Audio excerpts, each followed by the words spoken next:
Some people are taking more supplements than meals. And at a certain point, we have to ask, is it actually helping the body, or is it becoming an attempt to control uncertainty? Modern wellness culture has created a very strange situation.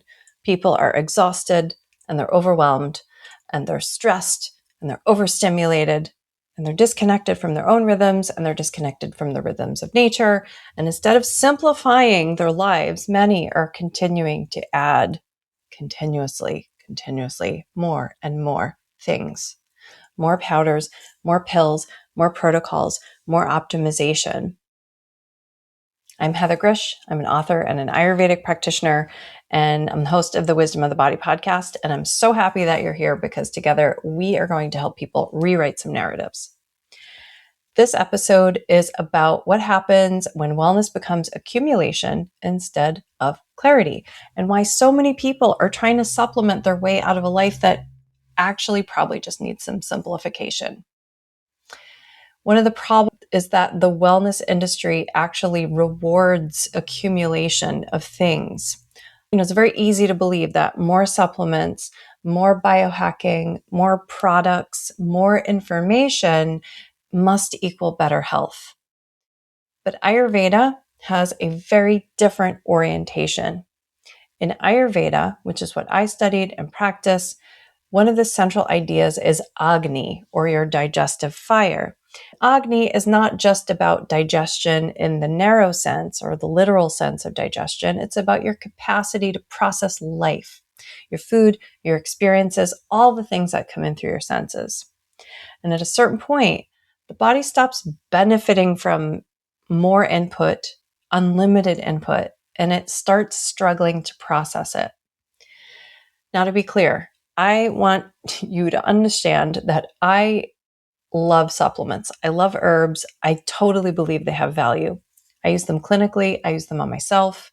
And I definitely believe that there are situations where they can be incredibly supportive. But there is a difference between targeted support and compulsive accumulation of your supplements. And sometimes, if we're honest, these supplement stacks become emotional. People start taking things not because they understand why they need them or what they do to them. They are taking them because they're anxious about what might happen if they don't take them. And that is very important to notice because fear can actually hide underneath wellness behavior as well. And again, I love herbs. I want to say this, it's very important. I love herbs. I love cooking with them. I love using them and drinking them in a tea. I love using them as medicine. I love applying them through the skin, as we often do in these different types of oils or other substances that we apply to the skin in Ayurveda. And there's something so beautiful to me about a very well-crafted herbal formulation. I had a teacher that would formulate these from Nepal. She would formulate these beautiful formulas, and they were almost like magic. It was almost like watching a witch work.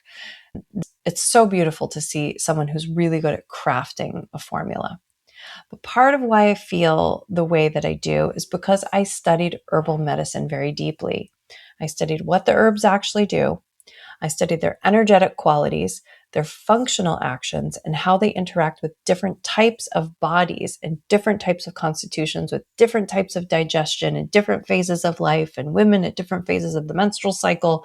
And so when I look at a supplement label, I'm not only looking at the marketing language, which unfortunately is all we have to look at because of the way the supplement guidelines are in the US, but there's this really nice marketing language on them. I'm not looking at that. Instead, I am looking at the back of the bottle and I'm saying, okay, well, what is this herb actually doing? Is it heating? Is it cooling? Is it drying? Is it moistening? Is it stimulating, or is it grounding? Is this appropriate for this person in this moment, or for me in this moment when I'm taking an herb for myself?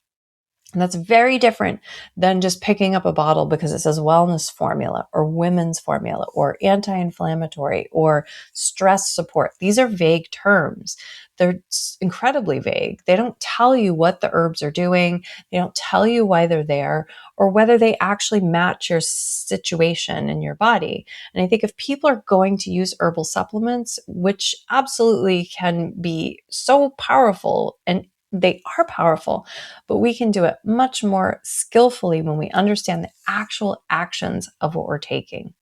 Let's start with one. Let's just take one example, ashwagandha. Ashwagandha comes from Ayurveda. It's used widely in wellness culture right now. In Ayurveda, it was traditionally used and is still traditionally used in very specific ways. It's often used when someone's depleted or weakened or recovering from overexertion or is overly taxed by stress or excessive activity. It is considered nourishing and strengthening. It is not considered depleting. It's not a weight loss type thing. It's a building type of herb. And it's classified as a Rasayana type herb. Rasayana therapies are associated with rejuvenation and restoration. But what's very important about Rasayana therapies is that they are traditionally used very strategically. So, for example, if somebody is heavily burdened by excess or congestion or accumulation, we're not going to go straight to ashwagandha. We're going to focus on cleansing and reducing approaches before we move into that deeper rejuvenation and rebuilding of those healthy tissues. So even something considered beneficial is not automatically used in every situation, in every moment, for every person. We use it at the right time. And this use depends on the individual, the condition, the digestive capacity, the person's constitution, and what stage of cleansing or rejuvenation the person is actually in. And then interestingly, there's a lot of modern research on ashwagandha now, which is great. It's shown effects related to stress regulation, recovery, and resilience. And in all of these studies, it's never like, oh, it has helped 100% of the people.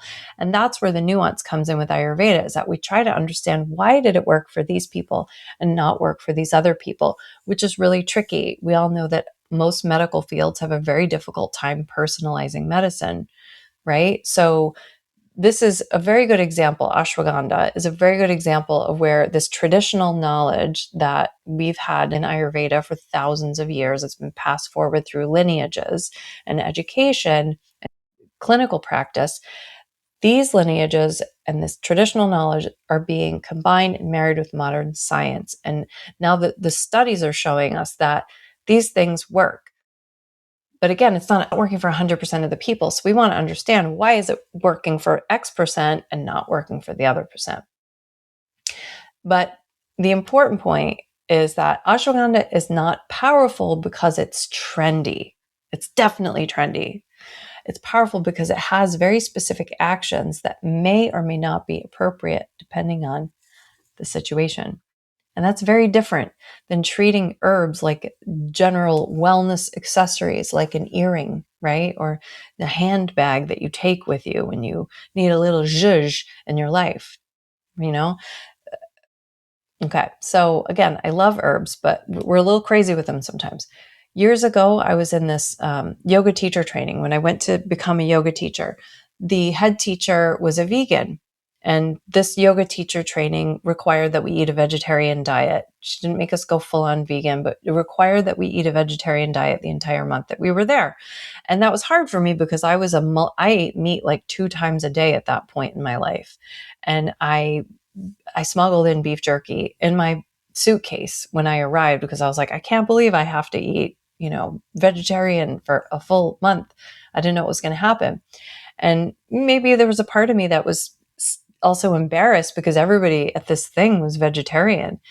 And I think in this group, there was this kind of unspoken assumption in this environment that the healthier or the more spiritually evolved people were vegan, that this was the more spiritually evolved choice. And there are a lot of people that feel this way in the world because of different ethical beliefs. And I'm not judging any of that. I'm just giving you an example of what happened here in this training. Okay. The head teacher, who was very deeply committed to this vegan lifestyle, she arrived at every meal at what looked like 10 different supplement bottles with her. Okay. So it was like she had a suitcase of supplements she was bringing to each meal with her, vials and capsules and tonics and different nutrients that she was taking. I was just like, watch her eat this gorgeous food that we were eating. And I remember having this very quiet moment of confusion. I found myself wondering, like, if this way of eating, which I wasn't used to, if this way of eating is so inherently supportive for this person's body, then why does it require so many supplements to sustain it? I mean, literally, it was like she was taking a suitcase of herbs to every meal with her. It's like a whole process of laying them out and taking them before or after the meal. Now, interestingly, my own diet is mostly plant-based today. I am not vegan. I'm not strict vegetarian either. I occasionally eat meat, but it's mostly plant-based.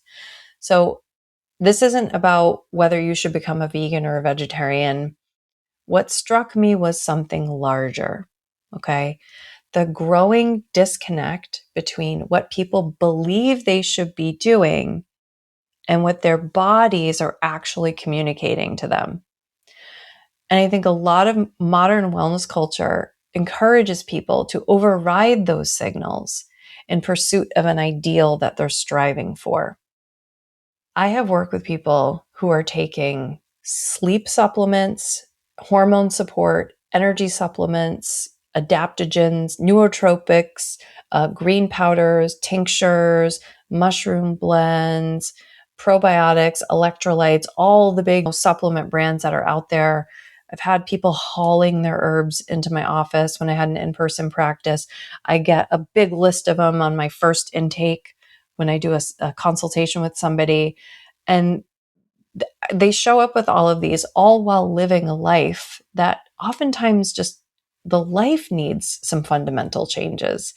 And these people are trying to maintain too many things, too many goals, commitments, trying to do so much stimulation, so much information, and sometimes even like competing identities going on within a person. And eventually, the body experiences that as fragmentation. It's not nourishment.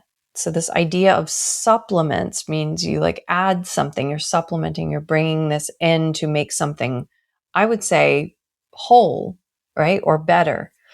But when we look at this, there's actually this deeper psychological layer to this. Supplements can actually create the feeling that we are actively managing uncertainty, that we are protecting ourselves from aging or from illness or from exhaustion or from loss of control. And some of that is understandable. But there's a point where the pursuit of health becomes driven by fear instead of a relationship. Instead of listening to the body, people start monitoring it constantly, right? Correcting it, managing it. It's like a helicopter monitor for the body. And eventually, the health itself, or the idea of health or attaining health, that itself becomes stressful for people. And actually, Ayurveda is often misunderstood as a system of adding more and more things. But traditionally, it places enormous emphasis on simplification, on rhythm and consistency and appropriate input, and reducing excesses of whatever is in excess. Not because simplicity is morally superior, like you have to be a minimalist because it's cool or you're a better person. It's because clarity requires space. In Ayurveda, there's a concept of sattva. It's associated with steadiness and clarity and luminescence and coherence, right? This quality of sattva. Clarity rarely emerges from constant accumulation. It emerges when there is just less internal noise, right? So if you think about this movie Limitless, if you've ever seen Limitless, it's, the premise is based on this idea that more enhancement will solve any limitation a person has. More capacity, more focus, more performance. And at first that feels like expansion to someone, but eventually it becomes destabilizing because human systems are not meant for endless expansion or endless escalation. At some point, more input stops creating clarity and it actually starts distorting things. And you're the only one that knows that because you're living inside your body. So you have to be the one that senses this. Okay. So instead of asking like, what else should I add? Ooh, herbs are fun. They get people really excited. It's fun to learn about them. I love learning about them. I love trying them as well. But instead of asking, what else should I add? Sometimes a better question is actually, what is unnecessary now? And what is no longer helping you? And what are you consuming? What is coming into you physically, mentally, and emotionally that your system is struggling to process? Because health, it's not just what's built through support, right? We think supplement, we think support. It's also built through discernment, making the right choices for the right things at the right time. So pause with me for a second and notice your breath. Notice whether your body feels like it's trying to manage too many inputs at once. Notice whether your life feels slightly overfilled. Now place one hand on your heart and one hand on your belly. Take a slow breath in and a slow breath out. Good. Do that again. Slow breath in and a slow breath out.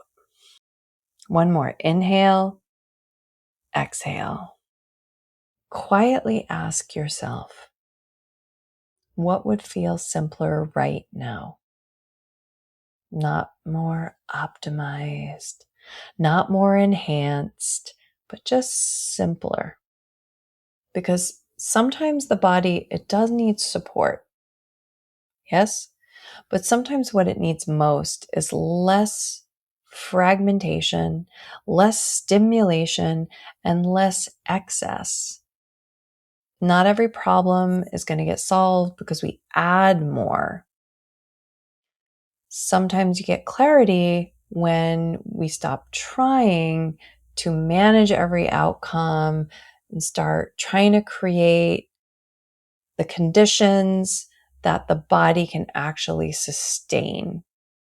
If this episode resonated with you, follow Wisdom of the Body and share it with somebody else who may need to hear this. And I'll see you in the next conversation. Thank you for tuning in and dropping in with us today. Don't forget to subscribe, rate, and review this podcast. I really want to hear your feedback. Visit heathergrzych.com. That's Heather, GRZYCH.com. And meet me here next time on the Wisdom of the Body.